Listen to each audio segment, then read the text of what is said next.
ages ago.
Well, good morning there. I'm doing pretty good. How about yourself? It's just taking a quick look at some forums and things before I kicked off. Trying to answer a couple questions online. And giving people a chance to pop in if they're around at this hour of the day. A lot of people will be at work, obviously. Hello, Blessing. How are you doing? You're probably off work, if I remember correctly.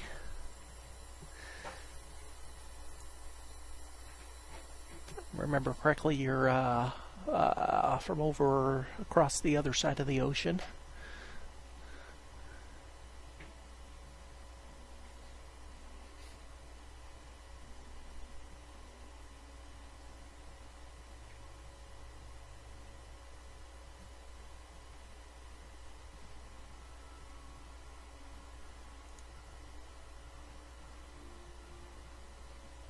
Okay, so we'll go ahead and get started. Let's load our last game.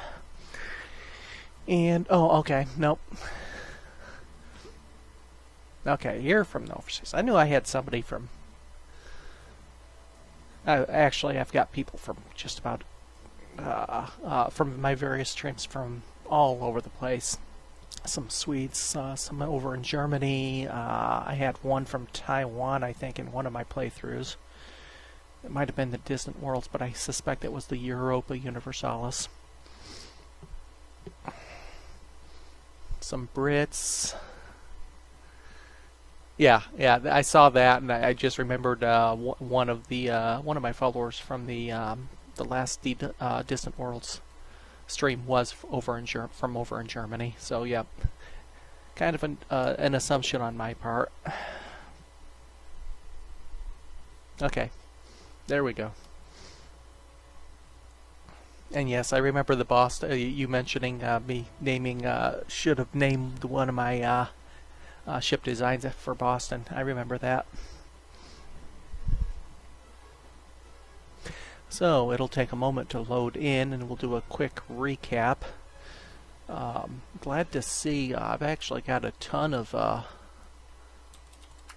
let me pull up my YouTube channel real quick. I had a ton of people watch that last bit of the series, so it's getting some popularity, and I like to see that. Again, I love giving these guys the advertisement that the game deserves.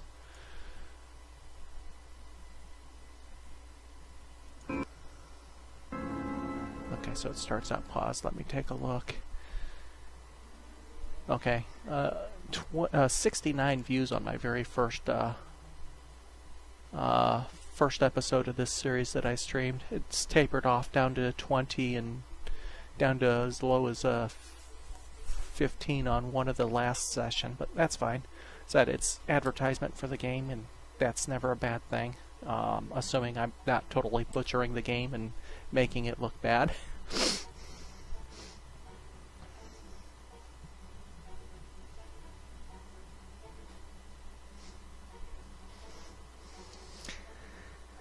Okay, so let's take a look at where we are. Again, we started here in this Morisham system.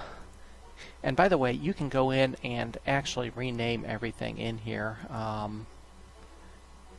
I think in order to rename the stars themselves, you actually have to go into the editor, but you can easily go in and rename... I take that back. I guess you have to go into the editor to rename the planets as well, which is easy enough to do, and a lot of people will do that at some point in the game. Yeah, Mondays I usually is usually one of the days I'm not on. Tuesdays I usually grab a couple hours before I go into work in the afternoon.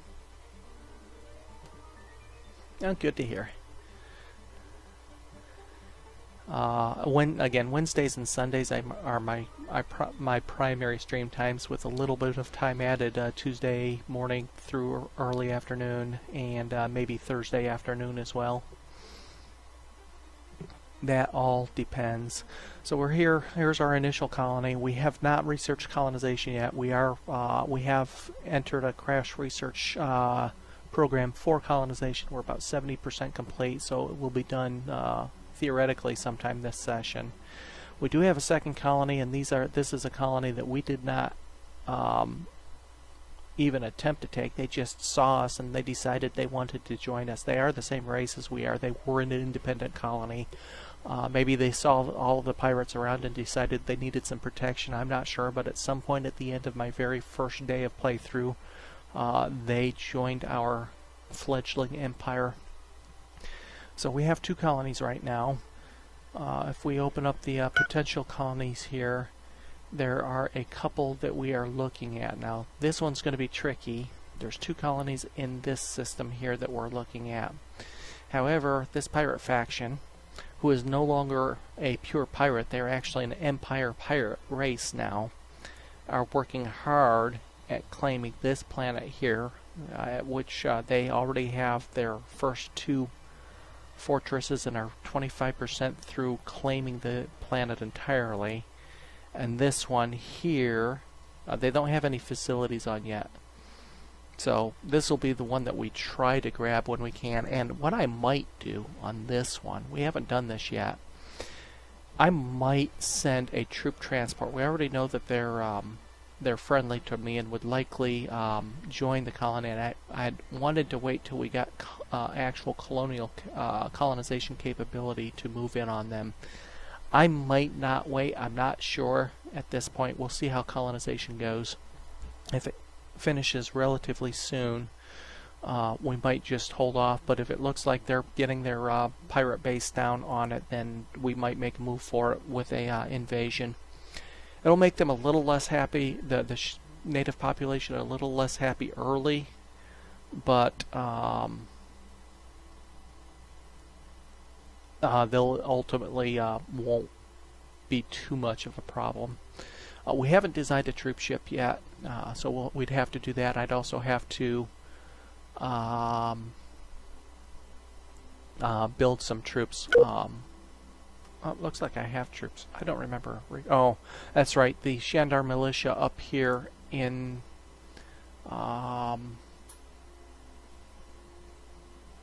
Zetras, our second colony, they came to us with troops. So there's a bunch of troops down here, 8 of them there. So we have I'm not sure if that's enough to actually repel the pirates that might be online. You know what? There are no pirates there right now. Let's do this. I want that planet before the pirates get their hands on it. That planet with no facilities on it right now. So we'll go in, we'll design a troop ship.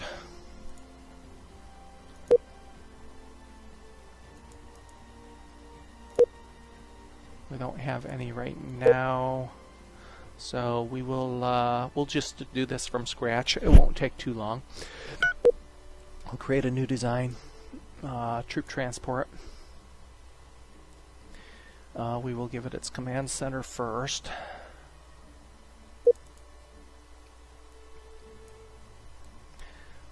Its reactor, some shields. Go with 2 shields, a hyperdrive, hab and life.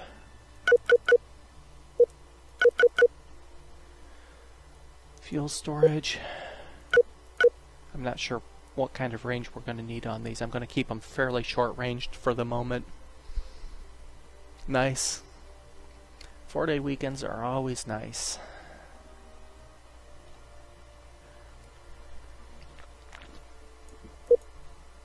Proton thruster, we'll get it to a speed of about 15 if we can overall. Turn rate of 13 is more than plenty.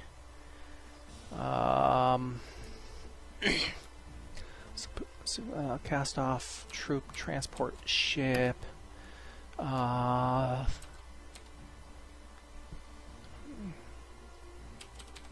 Travesty class. That doesn't sound good. Let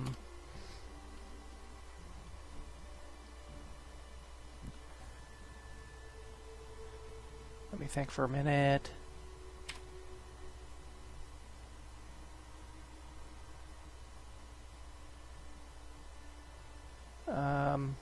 Coming up blank.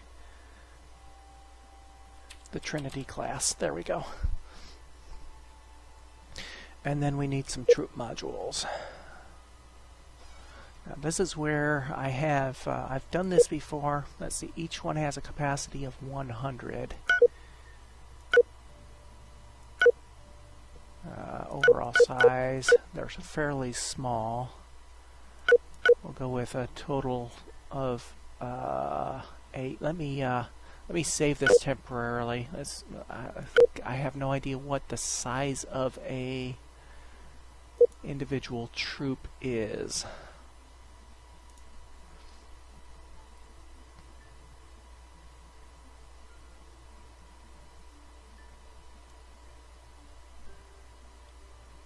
So I might have to take a look at this.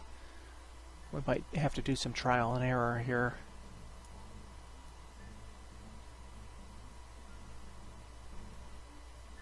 Infantry, Armored Planetary Defense, Special Forces, Separate Attack and Defense Strengths.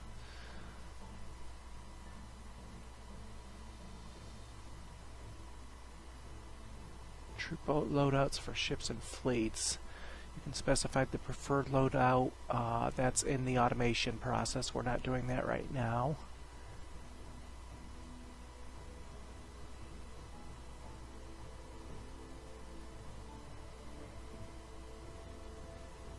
Troops can be loaded on ships that have troop storage components such as troop transports or larger military ships.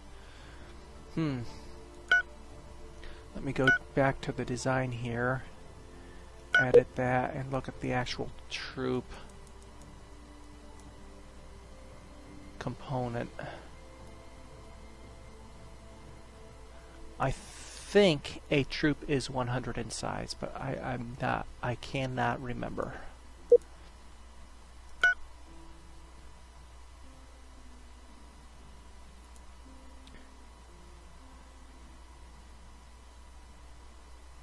Okay, well, we'll do this. We have 8 available up there. We have 8 on this ship. I need to improve the speed of it, however, so let's go back in. We still have some space on the ship, and let's add some.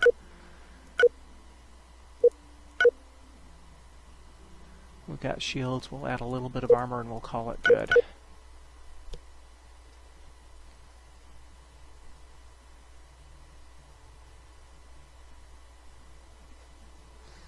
Oh, same here. Especially with this game setup where I have my research set at max expense as well to slow the game down even more. Okay, so we have a ship design. Let's build one. Oops, let's do it this way. Let's go to the actual space construction yard at Shandar. Or at Zitris, I mean. and build it there.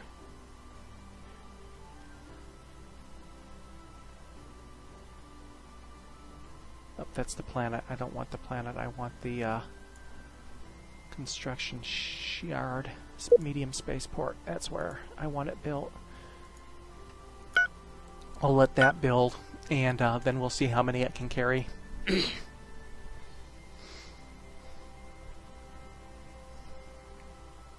Maxing out the research tree. Well, welcome to it. You caught me fairly early in this save, so feel free to ask any questions or anything you might have. Where I've just started the stream for the day, so I was doing a recap over the previous sessions. You can catch the entire series on YouTube. My channel's linked down below, and I've got about 7 or 8 hours worth of gameplay up already for my previous 2 sessions of this particular game save.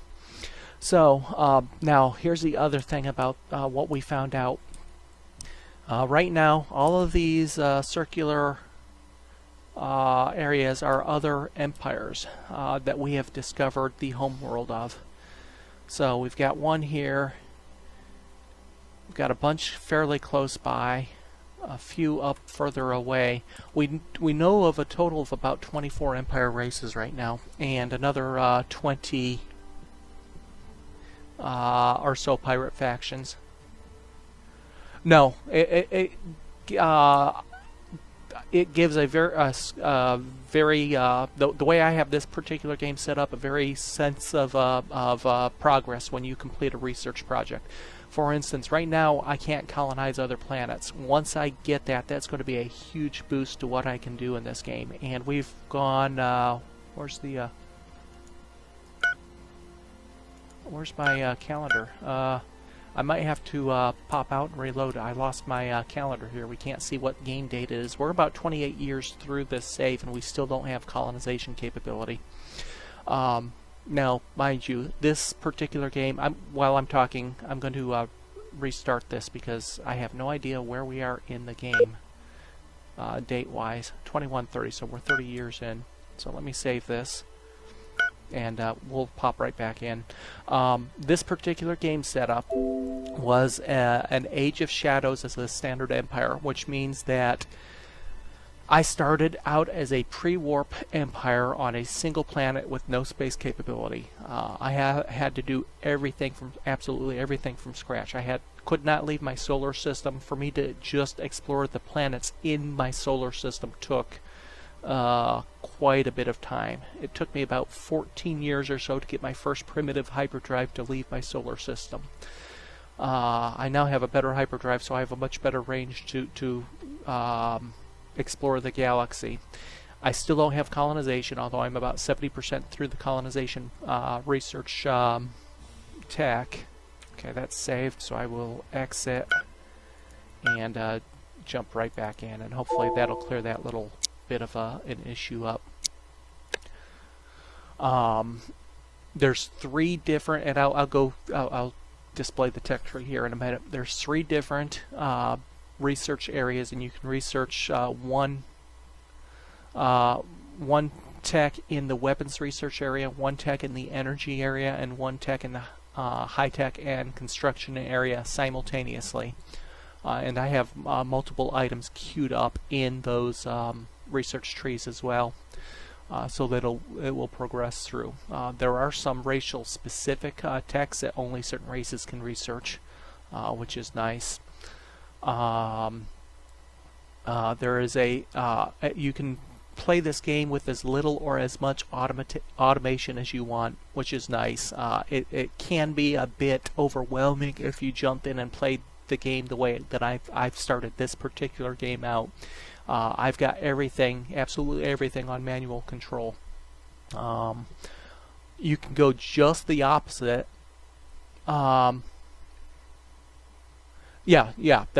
what I was just talking about. You can micromanage, but you can not. It's not necessary. Pre-warp, you're really limited to. You can do some ship designs, but they're very primitive designs because you have no tech. You still have to build some ships in your base spaceport, You have to deal with the pirates and potentially other races if they're better. If they research faster than you, they might actually meet you in your system before you get. Whoops. I clicked the wrong icon here. 1 minute. That's not my proper. Yeah. Apologies for that. That is not what I wanted to do. Universe there. You still have to explore all of the planets in your system to find out what resources there are there, because you start the game with no known resources on any of the planets in your system. You have to build mining stations on the systems, on the planets and moons you deem worthy of mining, etc. I was saying about the automation, you can do as little or as much as you want. You can even set it up to there's an option for basically relinquishing control. You set up the game and I'll show this option off once I get in the game, and turn the entire game over to the AI and just watch what it does. You can decide you just want to control the diplomacy part of the game and espionage, and turn the rest of the game over to the AI, and you just control the diplomacy with other races and pirates, and assign espionage missions, etc. You can decide you want to be the chief scientist of your race and just do the research, etc. Okay. So we will go back, load. So as little or as much as you want.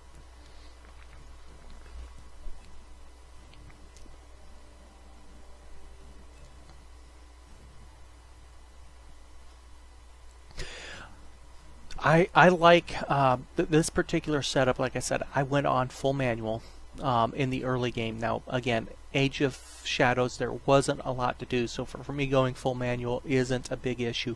As I get further in the game, I will gradually turn some things over to the AI, or at least there's for most items there's three options.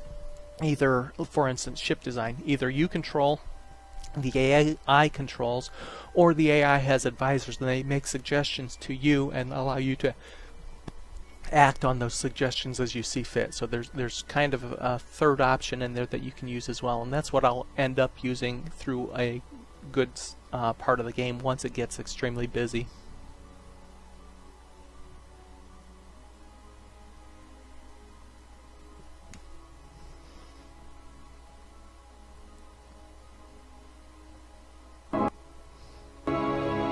Okay, we still don't have our date showing. I wonder what's up with that. We'll find out what happens when we start the game, I guess. Anyway, under the, we'll show off this option first. Under the options, under here, under automation, they have some presets here. I'm using Expert, which is no automation at all.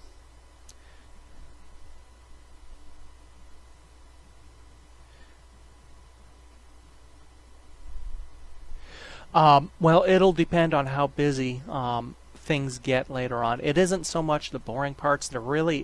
There's very few areas that I consider boring, but things do get very busy in the mid and late game, and once I hit certain things, I'm going to go in and say, have the AI determine, suggest new colony facilities for me. One that'll allow me to, it will poke me and remind me that I haven't built research centers on certain colonies, or I can build better trade facilities or something on certain colonies. It's hard to keep track of everything once you get 30-40 colonies out there in the world. Or it may suggest that I attack specific targets when I'm at war with somebody. It'll basically take a look at the strategic map and say this mining station is probably out of the enemy's area of defense, and I can send a raid against them, etc., etc. So it's just like being, president or emperor, and having your standard military advisor, science advisors advise you on targets of opportunity, so to speak, whether it's military targets or espionage targets, etc. Again, and when you're first starting the game, you might just decide you want to, over here under the automation, there's some presets here. Rule in absence basically is start up the game and then just watch it play. If you want to just concern yourself with the expansion phase of the game, then you'll control the exploration and colonization, etc.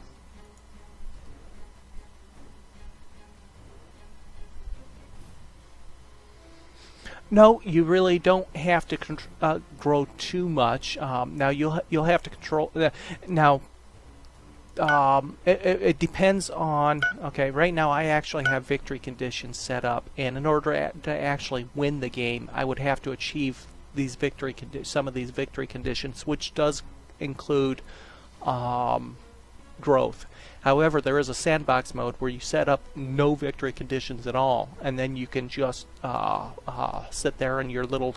I mean, you probably want to have a few colonies because you'll need multiple spaceports and whatnot to be able to build big enough defense fleet to be able to play that way. But you could certainly do that in a sandbox mode, which basically means when you set up the game, you have no victory conditions set up.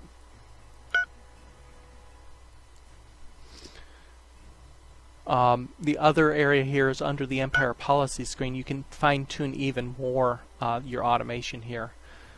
For instance, there's 3 different areas of diplomacy, and you could have the computer either automate treaties or suggest treaties, but you do all your work and gifts, or any combination thereof.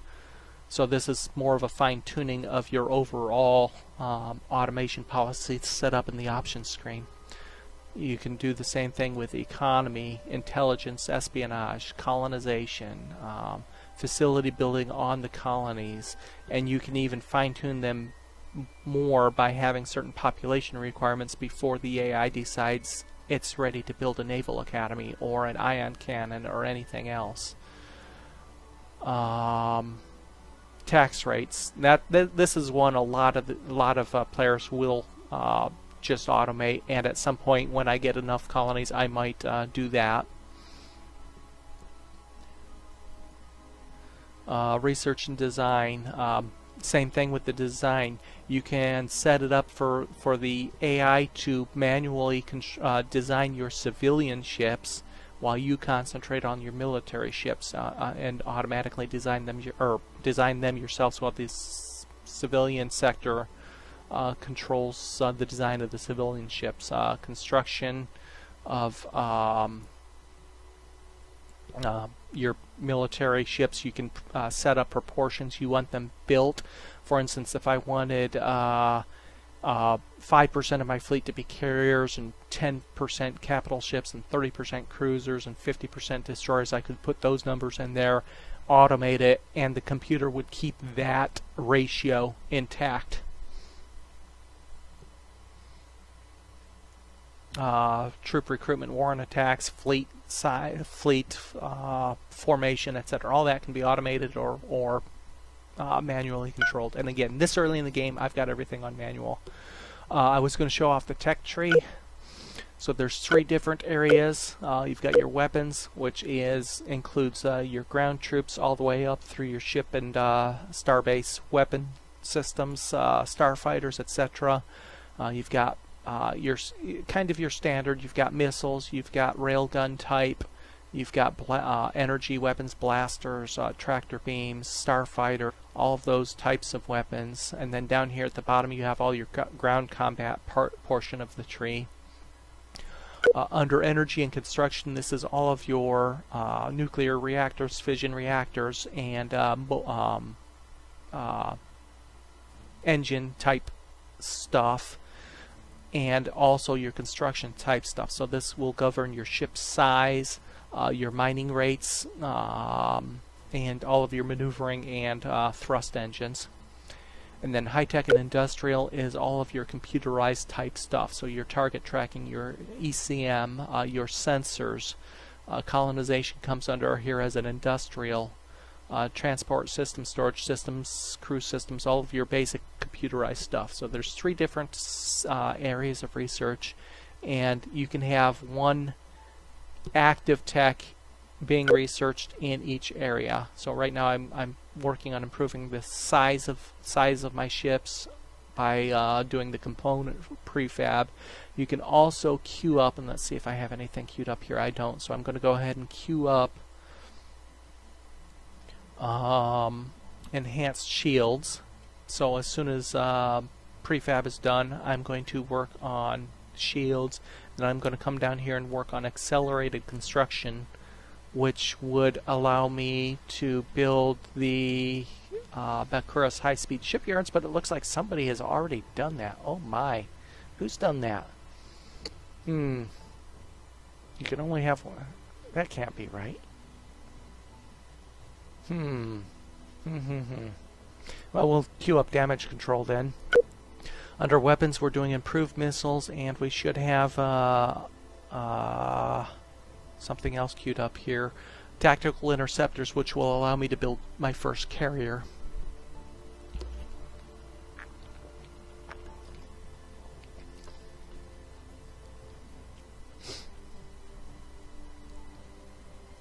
And then under high-tech, I've got colonization, obviously, and what am I going to queue up after this?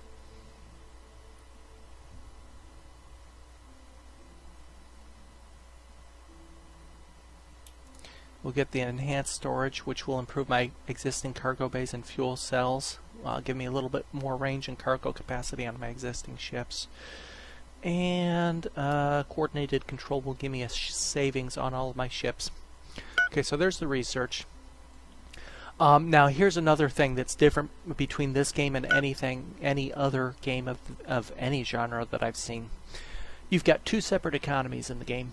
You've got the state economy and the private economy. The private sector you have no control over, really. I mean, you have limited control in that you can design the civilian make the civilian ship designs, which the civilians will use when they decide they need to build more ships, but you cannot control the private sector ships.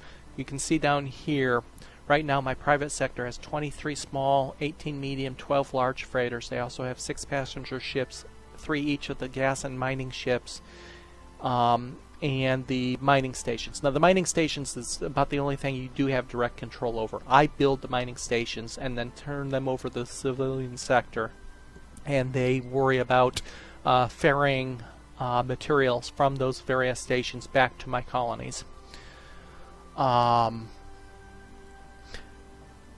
There you can see here they have a 1.12 million cash on hand. They have a colony revenue, a GDP basically, of 670,000. Out of that, they pay 207,000 to me in taxes, and you can see that over here as part of my annual income. Their colony taxes come over to my side of the ledger, and that's my money to play with. They're also paying 73,000 in maintenance for their various ships and 1,000 in fuel costs. The mining stations are owned by... No, you cannot. You cannot. You decide where to build them. The civilians will not build them, so you decide where to build them. But after that, they're turned over to the civilian because they're the ones that basically populate the mining stations and mine the resources and then ultimately ferry the resources back to your colony. Think of it as, say here in the U.S. government, the government builds a gold mine, but the government doesn't mine the gold. They hire civilians to go in and do the mining, and they hire civilians to transport the gold from the mine to the Federal Reserve. That's kind of what it is. But you certainly control where you place those stations. And that's where they get their money from, the civilian economy does. So then we have our colony taxes here, 207,000 dumped over to our side of the ledger, and that's our primary source of revenue. We do also have a source of revenue when we get tribute from other races and other empires, which we have none right now. It's too early in the game. We also have some bonus income areas over here. Spaceport income. Whenever the civilians build a new freighter, we get a piece of that income. Also, as other empires trade with us, we get a bit of income. We can also sell fuel to other races, and that'll come under the foreign trade bonuses. If they dock at our station for refueling, we'll get a bit of an income. We also can have free trade agreements with them, which will give us a bit of an income. And there's also resort bases out there. Basically, certain planets have scenery. Think about Saturn. With its rings, we could build a planet, station out there at the rings of Saturn. Once we first start exploring our universe, and people would flock to see the rings of Saturn. That's basically what these resort income bonuses are for. Yeah, tourism. So we have a total of 207,000 income. Out of that, we're paying 90,000 for our bases, 12,000 for our troops, and 53,000 right now to the pirates for protection. There's a lot of pirates out here in the Age of Shadows, and we'll take a look at this screen here, the diplomacy screen, next. All of these on the left, from the Teekans up, are other empires that are out there that we know about. You can see right now we actually have a free trade agreement. This green bar here means we have a free trade agreement with the Shandar Harmony, and that's this race. I can't show it right now. Yeah, just that we're kind of encompassing. They literally started in the system right next to us, and eventually we were hoping to assimilate them, or hoping we grow strong enough that they decide they just want to join us. I'd rather not invade them. I certainly could invade them, but I'm trying to keep it peaceful between, especially since they're the same race as I am. I'm trying to keep it somewhat peaceful between us. We'll see. You can also see down here how everybody in the empires view us right now. Some are pleased with us, some are annoyed with us. Cautious, there's a couple angry, and the reason they're angry, there's a couple reasons. If we click on one, we can see they're angry with us. They have a minus 29 relationship with us right now. They respect our good reputation, which gives us a +2, but we get a minus 13 for being unhappy with our style of government. That won't change unless they change their government, which is a military dictatorship. They also have an ignorance of our strange alien ways causes us to distrust you, minus 16. When you first meet a new race, assuming it is not your actual race, in this case this is the race is called Lipid, we're Shandar, you're going to start off automatically with a minus 25 penalty, and over time that penalty will decrement until it's at a 0. Basically, as they learn more about us, as we learn more about them, they learn to trust us more. So that penalty will eventually tick away. The Bhaskar conformity, we're down to a minus 2 penalty on that ignorance of strange alien ways. So that'll eventually go away. Envious of our huge power and strength is another common one that you'll see in the early game that will eventually go away. Actually, it's fairly good. Now, in this particular setup, I do have tech trading turned off. Races cannot trade tech with each other. I think that's still, now, mind you, I have not played it in Universe. I know they tuned a lot of that stuff in Universe, which is the 4th and final expansion for this particular series. They did tune it in Universe, so it might be better. But I did turn it off for this particular playthrough because in earlier versions it was easy for the humans to take advantage of the AI in that area. But in most of the other areas, the diplomacy is not that bad.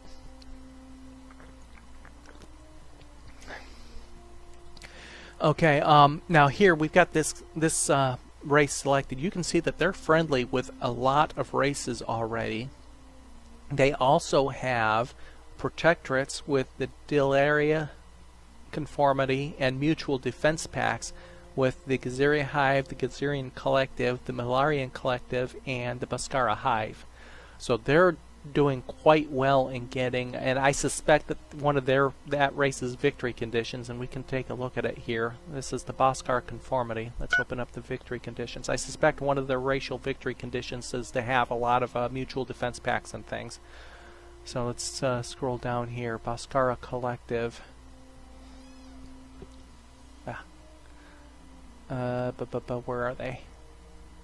Or was it the Conformity? It might have been the Conformity. I see them. So if we hover over this, control the most homeworlds, destroy, and I'm looking at the red text on the far right. Control the most homeworlds, destroy the most enemy ships, destroy the most enemy troops, and eliminate or enslave the most people. So no, that's not one of their racial victory conditions.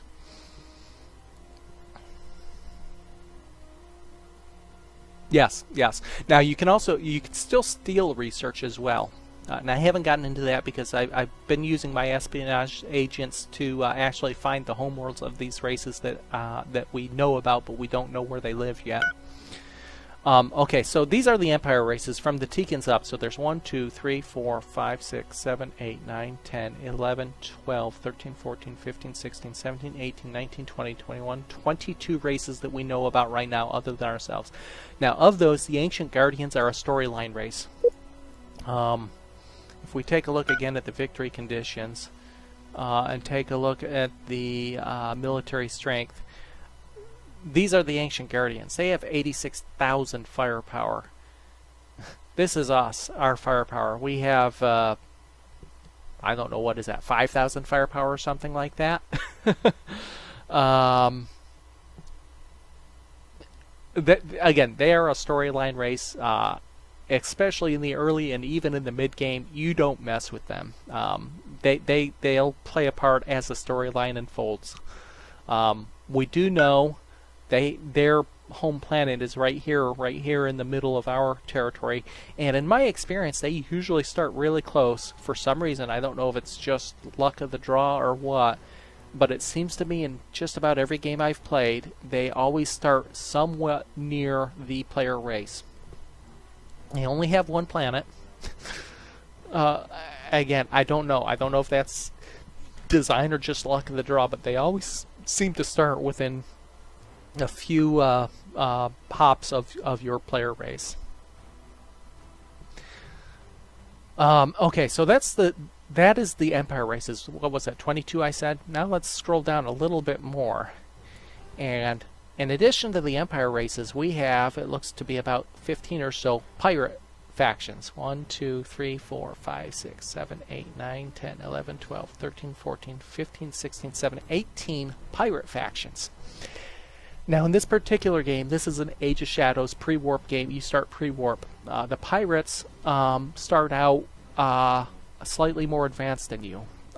They have warp capability, they have advanced tech, and they use that a lot in the early game. Now the pirates have a couple drawbacks. The first one is they are unable to build colony ships or construction ships. That's probably the case. The Ancient Guardians start near the player race. Pirates cannot colonize or build colony ships or construction ships. They can't build any of the large ships. They start with a spaceport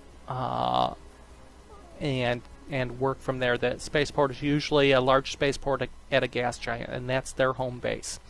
Now, they can eventually manage to capture a colony, and these guys here actually have captured a colony by building pirate facilities on a planet. There's 3 different facilities. There's a hidden pirate base, there's a hidden pirate fortress, and then there's a criminal network. These guys already have a criminal network on a base, and they fully control a colony. So they are now a pirate empire race. They can build colony ships, go out and colonize, and interact with other empires in the same way as an empire does. They there's 4 different types of pirates. There's a pirate raider, which these guys are. There's a pirate mercenary, which you can hire mercenaries to attack other empires or pirates. There are pirate smugglers, which basically do what it sounds like. They smuggle. If you're short of a particular mineral, you can hire them to bring that type of mineral to your planet, and they'll do that for as long as they can find a source of it. Although any of them can build the bases and try to actually capture a colony. And we'll go down here. Which one was it? Up here? Is it this one here? Nope, that's a gas giant. I'll find this pirate here in a here. Zartan Junction. This started as an independent colony. Oh, sorry, wrong one. This one here started as an independent colony, but that pirate faction that we talked about was able to build the hidden pirate base, the hidden pirate fortress, and ultimately the criminal network. So they now have full control of this colony, the pirates, that pirate faction, and can use that in any way you can use a normal colony. They can build facilities, they can build colony ships.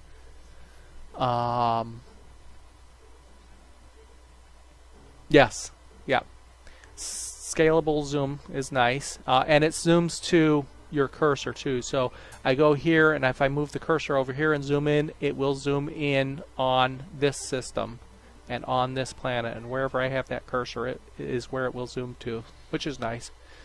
Makes moving around the map fairly easy. You can also use your cursors to actually scroll the map, or obviously hold to the edge and it'll scroll as well. It's a little bit jerky on mine scrolling to the left because that's scrolling to my secondary screen over here, so scrolling to the left can be a bit of a pain for me, but the cursor keys I use for that. Let me go to a ship here. Let's select an independent military ship for me. Now that's 2 ships on top of each other here. When you do a ship design,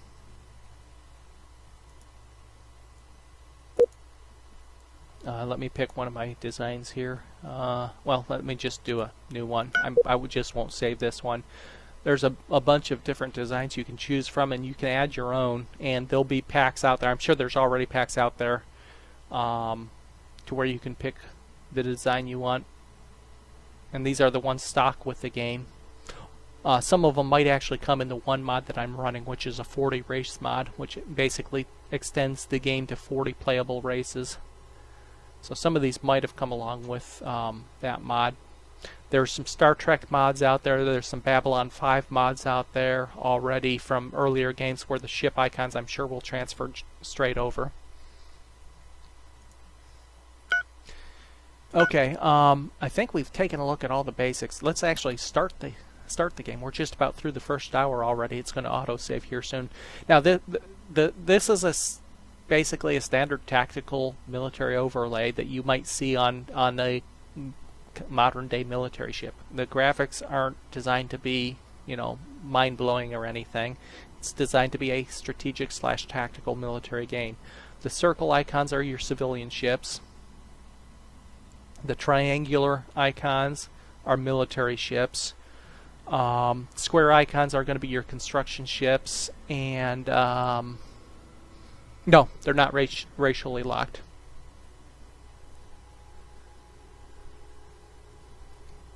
And the triangular are not the triangular. The diamond shapes will be this will be an exploration ship here. I think colony ships come out as the diamond shape as well. Nope, we can speed this up. I have no idea. Oh, okay, there we go. There's our date, so we can see our date tick over here, 6/22/2130. I've got this on standard speed right now, just as I get. It's been a couple days since I played it, so I kind of want to get a feel for what's going on before I speed it up any. And I'll slow it down. You can drop it down to 1/4 speed or speed it up to 4x. So the time scales as well. This here this kind of whitish outline, I have a spaceport that I discovered, an abandoned spaceport, and boarded and took control. It's got a long-range scanner on it, so I can see all the ships entering and leaving this area of space here. Now that is a tech that I don't actually have right now, so I can't build more of that type. That'll eventually be something that I do, but I can see everything entering. All these whites are independent ships, and you can see what they're doing. They're transporting steel, helium, and gold. The independent ships, you can generally get an idea of what they're doing. The oops. Oh no! Somebody destroyed one of my research stations and killed a scientist along with it. That would be the base that was in this system, I suspect. Let's go to where research. This here is your typical outliner that you see in some like Paradox games. Usually have the outliner up here in the top right. This is basically what that is. High-tech research. Yeah, somebody used an espionage agent and destroyed this high-tech station. Speaking of espionage, let's take a really quick look at this. This is our character screen. You have characters of various types. I have 3 ambassadors. I have a colony governor, a fleet admiral in charge of 1 fleet. I have 2 intelligence agents, my leader, which is my emperor basically. I have 2 scientists left, 4 ship captains, and a troop general. There's probably 1 or 2 other character types. I can't think right off the bat what they might be. My intelligence agents, I have 1 doing counter-espionage, and he's got a bonus, 18% bonus to counter-espionage. And I have 1 right now that's out stealing a territory map of one of the races that I don't know where they are right now, the Teekans. There's 3 or 4 races I still have to get territory maps for, and that's usually a fairly safe intelligence mission, especially in the early game, at least against Empire races. Against pirate bases, pirate factions, it's a little bit more difficult unless you get a intelligence agent with a bonus to espionage, which I don't have at this moment. Yeah, it is. Let's take a look at my intelligence. Excuse me, my intelligence agent that is not doing anything right now. I'll cancel his current mission. You can target any empire that you know about. And these are the missions you can do. Sabotage construction. That will, if you know of a starbase, for instance, being built, you can sabotage construction, set it back, etc. You can outright destroy a base that's already built. You can steal territory maps, which is just where a faction actually has bases. You can steal their operations map, which is which will show you where all of their current ships and bases are and what the status are. You can steal the galaxy map, which basically gives you a full view of what they know about the galaxy. Steal research. You can incite rebellion at a colony, make that colony unhappy, and maybe flip alliance eventually, or just rebel and become independent, at which point you could attempt to take them over. Actually, I'm sorry, incite revolution would be the one that would make them become independent. Incite rebellion would just increase their unhappiness and eventually promote some sort of change. You can find a character and try to assassinate the character if you know about them, and you can go into deep cover. Deep cover basically insinuates them into the society. You leave them there for a while, and that will give them bonuses to eventually do any of these other missions. Yes, that is correct. When you select an option, for instance, steal territory map, you can select a time frame. You can do a quick job, or you can do a long term, 1 month to 1 year, and that will tell you what the success rate is based on what you're trying to do. It's harder to perform intelligence missions against pirates in general because, well, pirates are distrusting already of anybody, so it's a little bit harder. Also, doing intelligence agents against certain races is harder because they have a bonus, a native racial bonus to their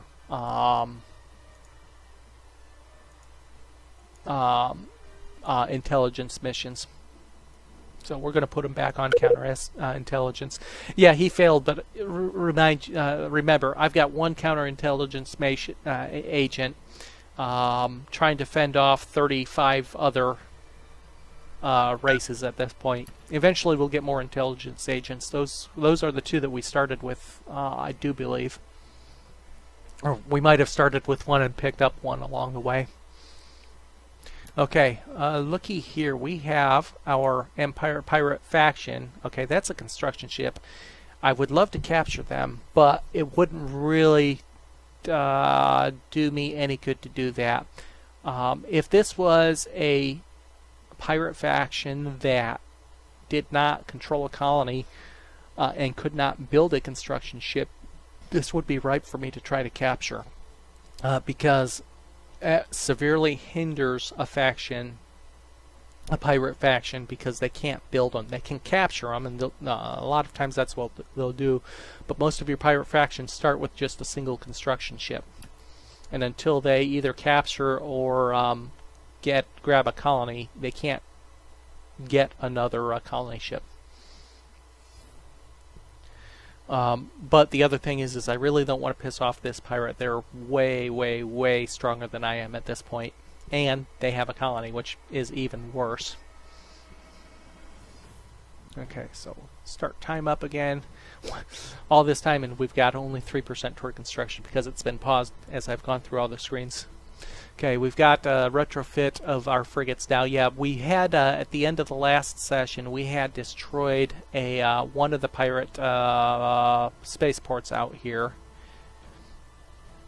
at this planet here, and then we had sent that particular fleet back for a retrofit. I had gotten some new tech, and they were going back for a retrofit.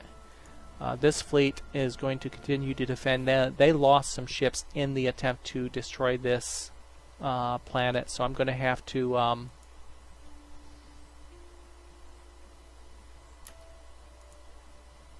okay, you're repairing the ship that was left stranded here. 46 components damaged on this ship.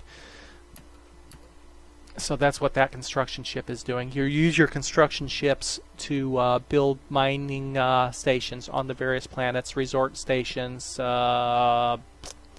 etc. And they can also be used to repair ships. Now, here's another thing. We didn't look at this when we started. I forgot about this. Up here, we had found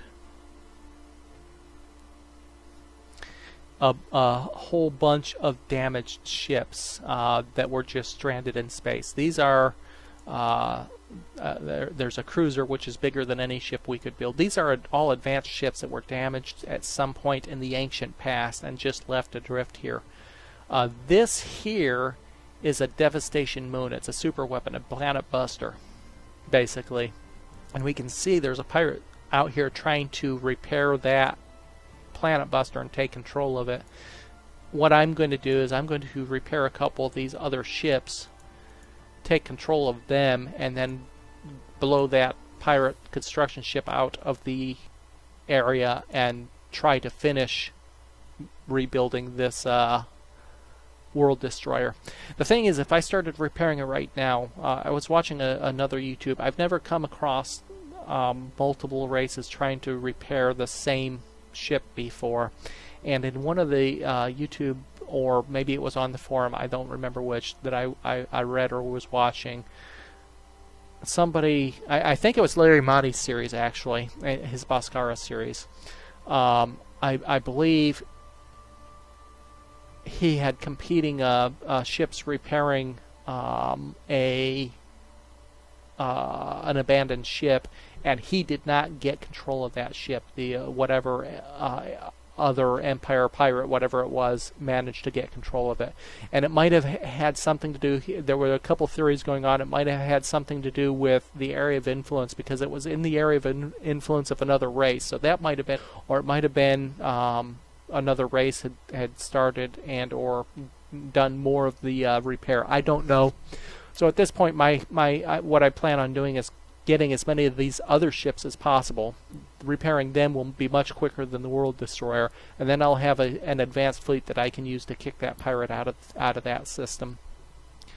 What I do with that Planet Destroyer, ultimately, I haven't decided yet. That is a pirate faction, isn't it? Let me take a look again.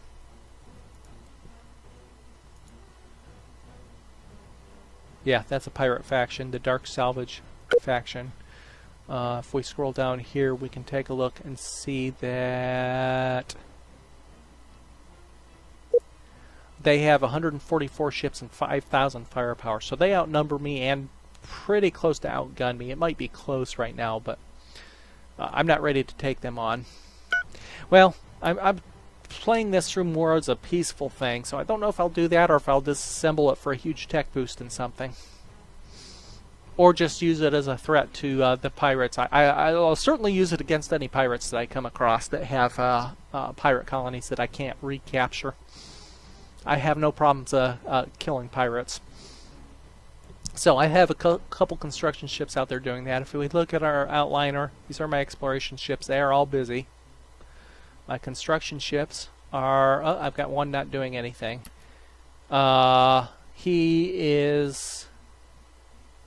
He's found... Oh, that's right. I had found that at abandoned spaceport. I had sent him out here to repair the spaceport. And with any luck...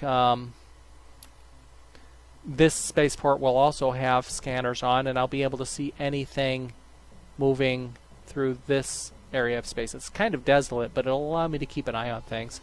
Got a exploration ship require refueling. I guess what I'll do is send him to refuel at the nearest point then. He's not really in... Oh, I had sent him up to see what was up here. This here is some sort of special. It could be more ships. It could be an unexplored planet. But this little flashing icon here is basically something I got coordinates for from a either disassembling, destroying a pirate base, or possibly from a ruins on a planet. Well, I'm not going to be fully peaceful. Just not evil.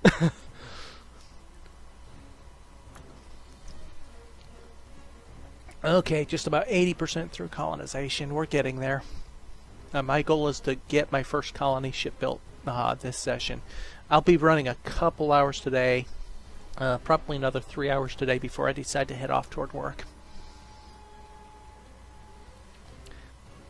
So all of these down here, all these little pluses, they are gas clouds. They're basically clouds in space that I could potentially mine for gas. Four or five different types of gases. Right now I'm using Caslon as my primary fuel. Eventually I'll be changing over to a different type of fuel for my military ships. I'll probably keep my civilian ships running on the Caslon fuel. I had seen a couple things pop up that I had wanted to look at and I missed. Character promotion. We have our ambassador at one of the colonies has a tourism income bonus. Now this is one of the things that questions came up. I'm not sure exactly what an ambassador with a tourism income bonus does. It might give me a tourism income bonus for any of that particular race that he is stationed at, visiting my stations. It might be an overall. I really don't know. Yeah, hydrogen is next, I believe. No. Yeah, I think hydrogen is next. Retrofitting is completed. You'll see a lot of ships completed. Those are retrofits that I did for my pirate cap fleet. Oh, and we encountered a new empire, another pirate faction out here. And is he still here? Yeah, he's up here. It's an exploration ship. You see a lot of those. It is the Talius Corsairs. So we can take a look and see how strong they are. Talius Corsairs. They are a raider faction with 35 ships and 1,400 firepower. So they're nothing to threaten me. He has maybe...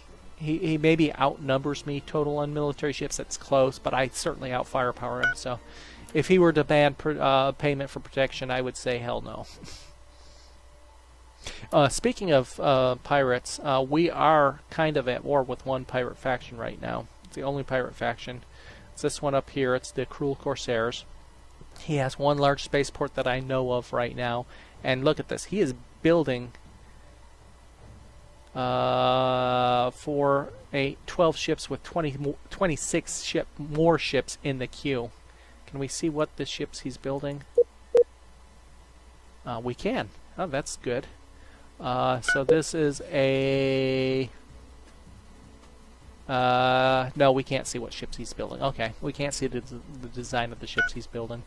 But he's building 38 ships right now. So that you can see when I look at a pirate, what they're doing is they're just crash building things.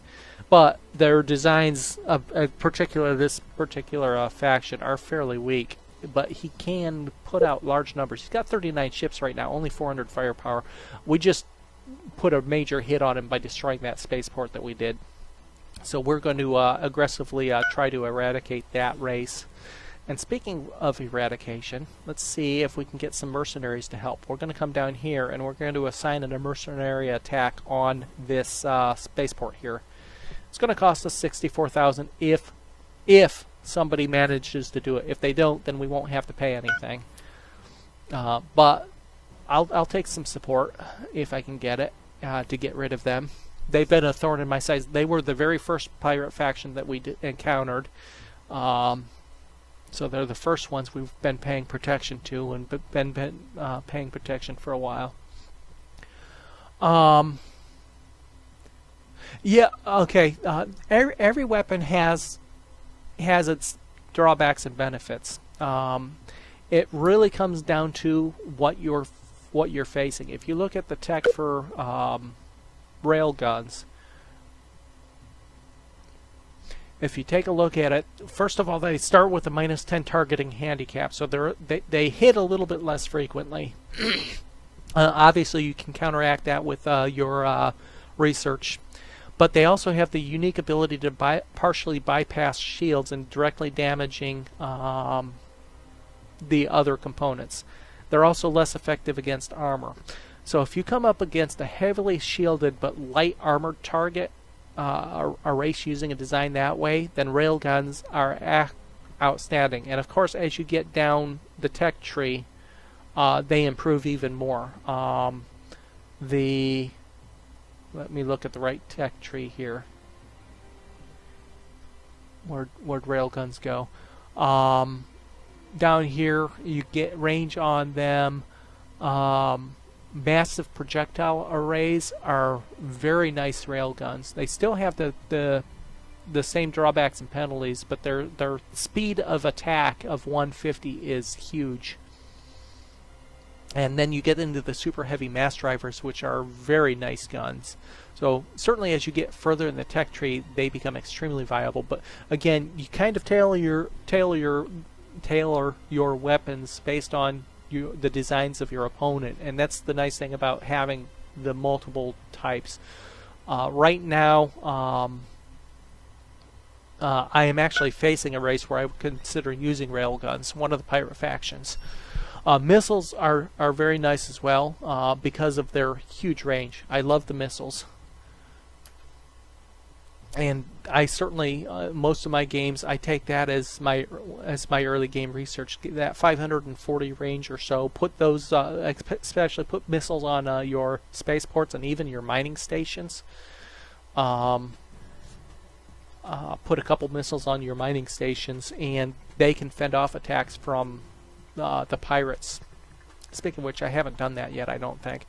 My friends down here are giving me money, 910 credits. Drop in the bucket, but hey, I'll take it. Okay, let's press this on and let's try to get that colonization done. I really want to get my first colony popped down today. Okay, we should have, I forgot, we had, at the very start of this, we had built a troop ship. Let's zoom in on it here. Is that it? That is it. And he's picked up 4 troops. Let's see what's left on the planet. Okay, so yeah, 1 troop is 100 units. Should we invade the Independent down here? and prevent the pirates from getting at least one of these colonies down here.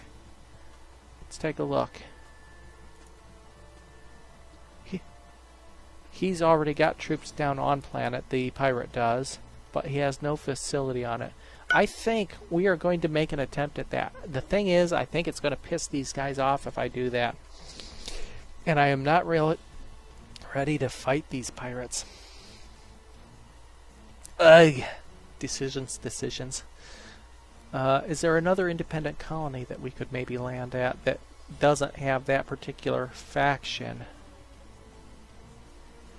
Because I'm comfortable going against some of these factions, just not this one. This one is just too darn huge. And they're all have some control by this Sarton Junction pirate faction.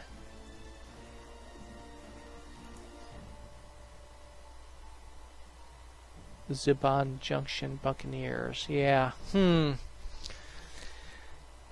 Again, right now I'm not sure that I could do it without getting attacked by this faction. I said they don't have a facility there now. So I might be able to do it, I just don't know. I know for a fact that if I tried to land on this one, I would go to war with that pirate faction. He's got 2 facilities and is building a 3rd. I think I'm going to hold off until I can get carriers researched and have a little bit more firepower. I will build up some more ships. I do need to build more ships for my primary defense fleet first of all. So let's go down here and do that because I lost some ships with this fleet. We've got an attack on one of my mining stations.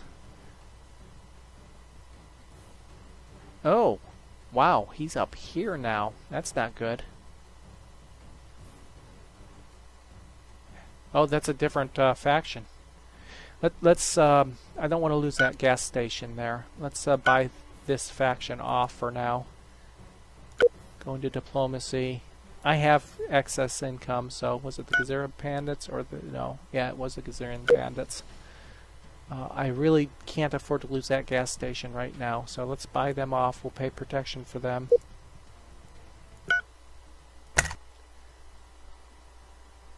$1,500, okay, for 6 months. That's fine. Hopefully we will... oh, hey. We've got our first Galactic Newsnet item. The Prisbian nation has a deadly plague strike. First time I've seen that particular event, I think. So, let's see. It's infected with Hecatos fever. Well, we don't have anything there. How near is it to me? Oh, that's our prime competitor, too. Primary competitor in the racial in the overall victory conditions. They were the first ones with multiple colonies because they invaded. Okay, so they're far enough away that I shouldn't have to worry about that spreading down here. Let's see if we can see what kind of progress we're making on repairing these ships here. So that ship has 22 damage components only. And that ship is down to 18 damage components, so we're making progress there. Maybe once we capture those ships up there, they'll have enough firepower for me to consider fighting off these pirates. I can't do it right now. We never did build our ships, did we? Let's come down here. Now, there's multiple ways you can go in and build ships. If you're not worried about where ships are built, then you come up here into your build order screen, open that up, and select what ships of, or how many ships of what type you want built. And it'll show you what the overall cost is, purchase cost, maintenance cost over here. You can also, the designs here are just the latest designs of a given class. Eventually, I'm going to have 2 concurrent, probably destroyer class. One's going to be an assault ship, a boarding ship, and one's going to be like a missile or torpedo ship. You can actually select what design you're going to build here. Otherwise, it'll build, if you automate it, the computer's always going to build just what it considers to be your latest design.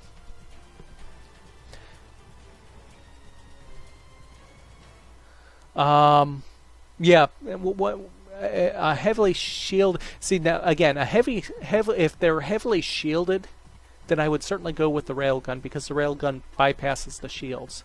Now, if they also have a lot of armor, then you're probably going to want a hybrid design. Energy torpedoes might be good in that case. Let's take a look at the energy torpedoes here. Yeah, because they don't get any penalty against either. They've got a decent punch and range as well. They don't have the range of the concussion missiles, and they do lose energy, fairly significant energy lost over time. But they're pretty good. The problem with them is the torpedoes are fairly slow. Concussion missiles are faster, and again, against heavily shielded, I would put a couple railguns on just to try to bypass the shields while your blasters are taking down the shields. You're still doing damage to them, and if you can damage a shield generator via the railgun, then that obviously lowers the shield that they have to. Yeah, I mean 3 per 100 is what energy torpedoes do, whereas your blasters are 1 per 100 distance, and of course tech does improve that as well. Your missiles, I don't think have. Yeah, missiles have no damage loss. Railguns have no damage loss over, or I'm sorry, yeah, 0 damage loss over range either. So it kind of really depends on how you're using them. Now, I tend to make I have a design which is basically a knife fighter. They're fast, agile ships with a bunch of blasters on to close in and just pound on them.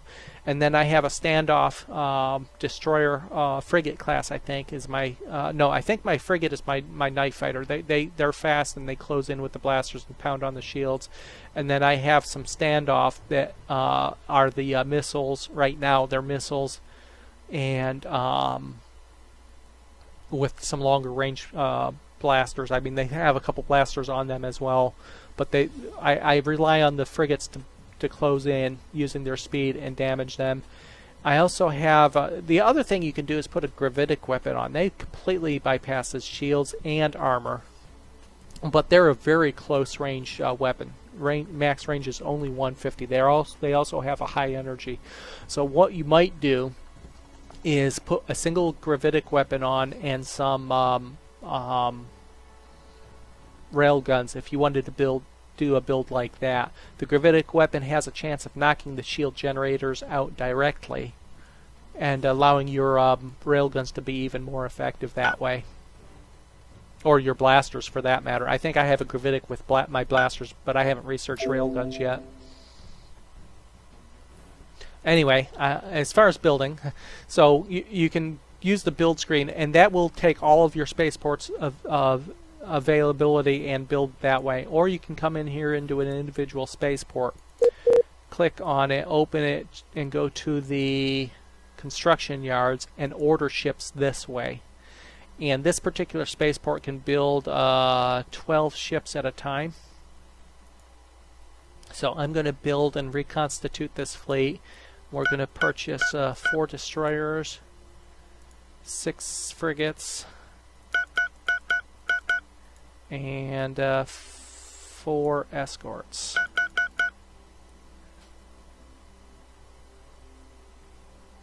That is my most recent design, right? I should look. State ships, Delaware Mark III. Pull this back up.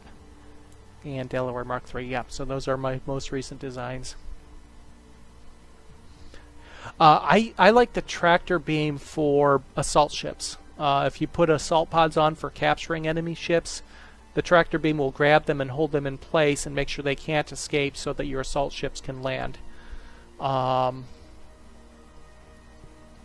the tractor beam also is a very close range. I really like trying to keep range brackets on my ships. Since your rail guns and missiles are a long range, then your tractor beam might be less effective that way. Tractor beams go good with beam weapons because beam weapons you close in to avoid that damage loss. Same thing with torpedoes. Tractor beams and torpedoes might be good. But generally with your missiles, your default tactic is going to be standoff at range and lob missiles. Oh, I wanted to go into those ships that I just built. We'll go into our ship menu here, and this is a list of all my ships and bases that I own in the game right now. I'm going to filter on military ships. Scroll down here, and these ships that I just built, I'm going to add to my defense fleet here. All 12 of them, or whatever it was I built.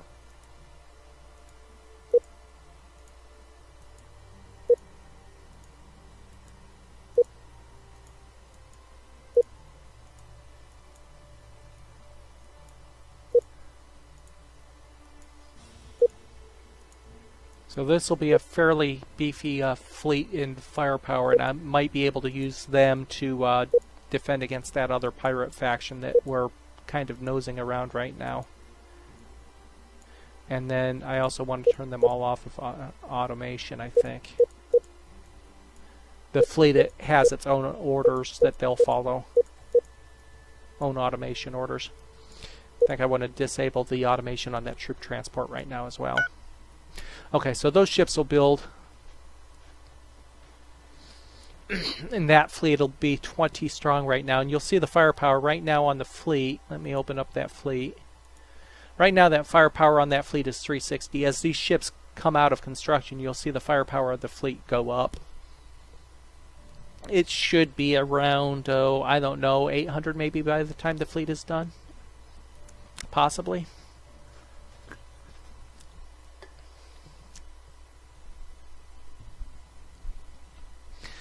Anyway, for those that have joined here recently and I've missed, welcome. Okay, we have found an independent colony. I want to welcome everybody. Welcome back for those that have are returning to the channel. Welcome, brand new welcome to those who might not have been along for the any of my previous streams before. Always glad to have people around. Glad to answer any questions anybody has to the best of my ability. I am by no means an expert at the game, despite the fact that I have played it on and off since the original game was released 4 or 5 years ago. This is Universe, Distant Worlds Universe, the fourth and final expansion to the Distant Worlds 1 franchise. They are also having a already in development of Distant Worlds 2, which we're eagerly looking forward to, those of us that have played this game for years. That is time between shots, I do believe. Okay, and my first autosave. I did up it, remember to up it to an hour between autosaves. While this is on a pause, I am going to take a really quick break. I need to go grab some more water. I'll be right back.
And yes, that's per component. So each, let's see if there's a opening in the Galactopedia has a lot of useful information. They have expanded this quite a bit in Universe. Let's take a quick look.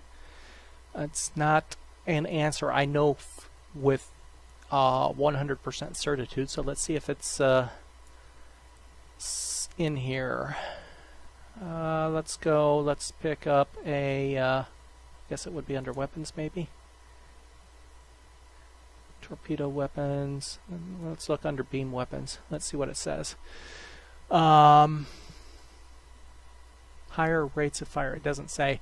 I'm pretty sure is rates of fire is how often between shots, and yeah, that's per weapon. So if you have 5 blasters on, all 5 of them will fire every 120 units of time, probably seconds or something like that, I would guess. Again, the units of time are kind of extrapolated here. Let's see what it says about combat here. Space battles. Here we go.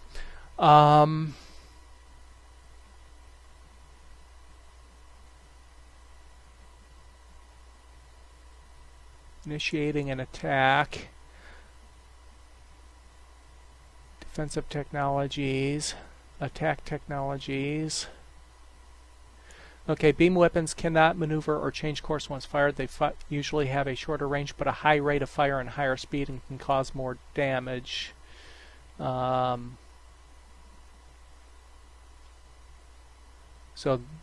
yeah, that leads me to believe high rate of fire is time in between shots. And you can actually see that if you take a look, if you have both a concussion missile and a beam weapon, and you watch a space battle, you'll see the beam weapons trigger off a lot more often than a volley of missiles. So I'm certain that it's a time between shots. I'm just not sure what the kind of extrapolated time is, whether it's like 120 seconds between shots or what. But it is a time period. The higher the rate of fire, the better. So we did discover an independent colony. They're Hakonish at the marshy swamp planet of Abraxas Major 3 in the Abraxas Major system. They're an advanced reptilian race who are very cautious. They're also cunning spies, so these are one of the races you might have a higher chance at failing espionage missions against, and master starship engineers, which reduce ship costs. They appear to be fairly friendly to us, so let's go to that location and see where. They're probably way far away at this point. Yeah, they're not terribly far away, but they're certainly not something I'm going to be concentrating on anytime soon. Yeah, 78%. An hour of game time, and we've only gained 6 points of colonization because I keep pausing it. At least I think most of the explanations are out of the way, so I can let it run a little bit. Our leader has increased our population growth skill level, so empire-wide our population growth is good, even though we're maxed at one colony. And what's our other colony at? Now, one thing I can do is I can keep this thing unpaused while I've got some of these screens open. So our primary colony is max population here at 27 billion people. Both of our colonies maxed out. Wow. That maxed out at 6 billion people. We evaded detection after having successfully stolen the maps of the Teekans. Okay, so we'll go ahead and put a new one out. That's a surprise. That maxed out at 6.2 billion people. Okay, yeah, the planet is a bit smaller, but it's half the size of the other one, and it's only got maxed out at a quarter of the population. That's a bit of a surprise. Oh well, so be it. So we desperately need to colonize then, so we'll bump the tax rate up to the other. You can see they're still extremely happy with us. The Shandar are a happy race. That's all. And get a -9 penalty for the tax rate being too high. I could bump that up even higher and still be happy, but I'm doing okay. Hello there, human. How are you doing? So we know where the Teekans